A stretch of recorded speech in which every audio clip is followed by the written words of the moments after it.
The second way that kids provide teachable moments to adults is through their questions about sex, sexuality, and sexual development. And remember earlier, we talked about the importance of providing accurate information to children about sexual development and how this reduces the vulnerability to sexual abuse. And I asked you earlier, who do you want the person to be who educates your child about sexual development? And if that answer is you, then here are some great opportunities that kids give. These are all real situations that parents have shared with me. We'll go over these common questions and I'll give you the responses.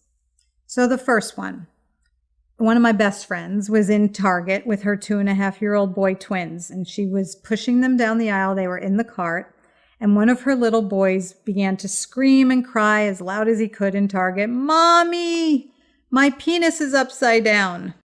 So the tendency here is to say to a child, which would be unhelpful, "Shh, don't talk like that. We're in public."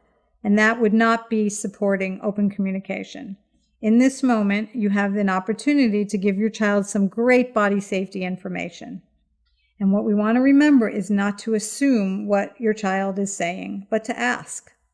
Sometimes my audiences will say here that they assume the child meant he had an erection.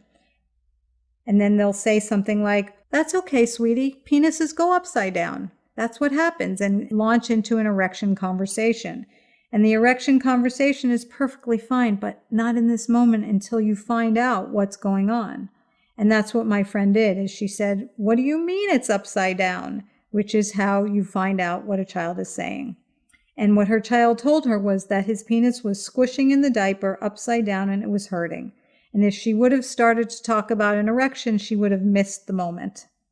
So she brought him to the bathroom. And while she's in the bathroom, and this is what I'm suggesting for you, you can just bring this situation back to body safety rule number 1. It's a moment to reinforce these boundaries that you're trying to repeatedly give to your kids. So you can say, "Remember, sweetie, you're the boss of your body, and mommy's touching your penis right now because you asked for help. And do you want to put your penis back? And do you want to be the one to put it back in your diaper so it doesn't hurt? But if you do need to help your child, you can say, 'I'm touching your penis because you told me it was hurting. And remember, no one else is allowed to touch your private parts.' And if they do, you can say no and tell."